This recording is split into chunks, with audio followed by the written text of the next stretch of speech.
Imagine sitting in complete silence. And then, suddenly, you hear something. A low, constant hum. It's not loud, it's not sharp, but it's always there. No one else around you can hear it. There's no visible source, no machine, no signal. Just a sound that shouldn't exist. And once you notice it, it never really goes away. This isn't just imagination. Across the world, thousands of people have reported hearing this same mysterious hum, a sound with no clear origin, no confirmed explanation, and to this day, no one fully understands what it is. Imagine lying in bed at night, waiting for sleep, when a deep, persistent droning begins to fill the room. You ask your partner if they hear it, but they just shake their head. For about 2% of the global population, this is a nightly reality. They are the unwilling listeners of a low-frequency noise, known simply as the hum. Those who experience it rarely describe it as a standard noise.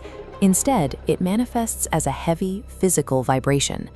Victims often compare it to the sensation of a diesel truck idling a block away, a deep, rhythmic pulsing felt right in the center of the chest rather than heard through the ears. This affliction doesn't respect borders.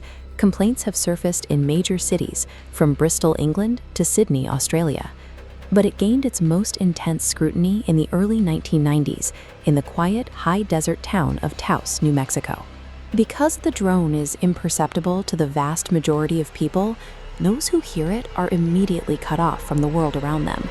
When your own family sits in perfect silence while your skull rattles, the line between a physical environmental hazard and psychological torment begins to blur. The complaints in New Mexico grew so severe that by 1993, the federal government intervened. A coordinated investigation was launched, pulling in heavy-hitting scientific resources, including researchers from the Los Alamos National Laboratory. The scientific team deployed a battery of highly sensitive environmental monitoring tools. They set up seismographs to detect microtremors in the earth and walked the properties with industrial Quest sound level meters to measure acoustic pressure across a massive frequency range. The researchers ran these machines continuously, logging data at the exact moments residents reported the throbbing sound was at its worst. The readouts came back completely flat. The equipment recorded absolutely zero unusual low-frequency acoustic or seismic activity. State-of-the-art acoustic instruments failed to capture a single anomalous sound wave. This leaves researchers with two unsettling possibilities. Either the hum operates on a physical frequency we do not yet know how to measure, or the sound does not actually exist in the outside air. One compelling explanation points away from the sky and into the ground. It suggests the hum is a massive external industrial byproduct, a condition termed gas pipeline syndrome. This schematic shows how high-pressure natural gas lines act like subterranean acoustic instruments. When gas is forced through these immense pipes, the fluid dynamics generate Rayleigh waves.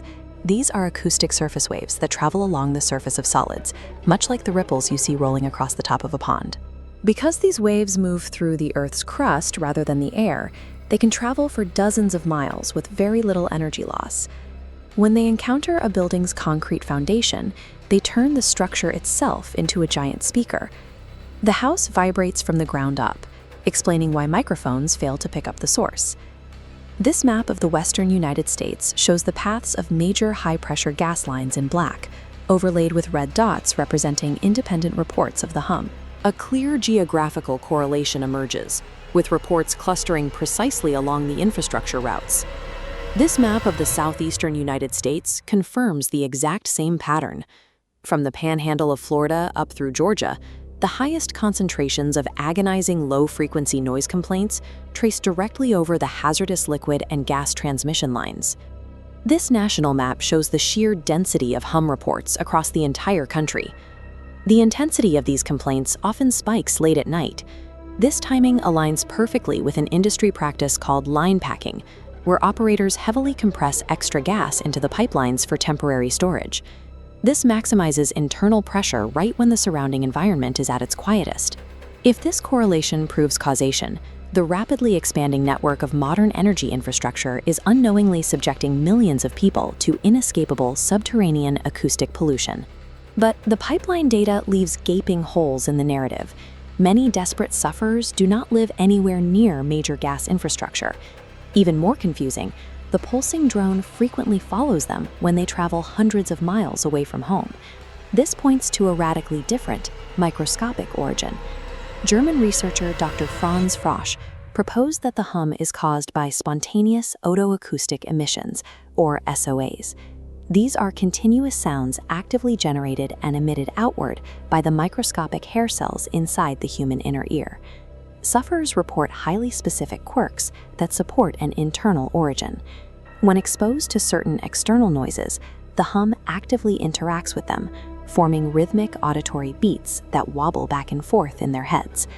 Even stranger are the physical movements that temporarily cure the condition. A sudden horizontal head rotation causes the droning to stop entirely. Taking a long airplane flight produces a 2 to 3 day lag of total silence before the sound slowly returns. These pressure-based triggers strongly suggest we are not dealing with an external environmental hazard at all. Instead, the hum appears to be a rare, self-sustaining feedback loop trapped entirely inside the complex biology of the human skull. We are left with two completely divergent explanations. One argues that the Earth's crust is humming with the vibrations of industrial pipelines.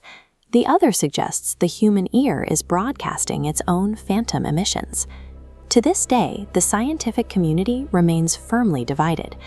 This stalemate exposes a severe limitation in modern science. We possess highly calibrated equipment, yet we completely fail to reconcile subjective human sensory perception with objective mechanical instrumentation.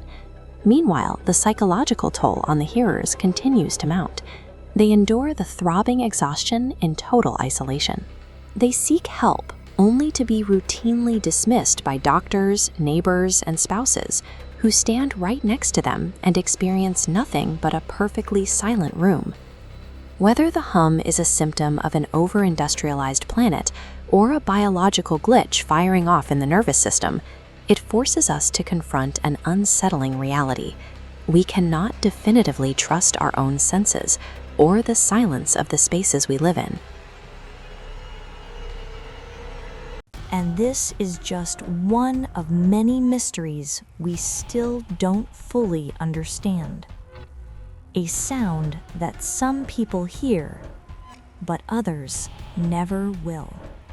If you found this interesting, consider subscribing, because there's a lot more to explore, and a lot more we still don't understand.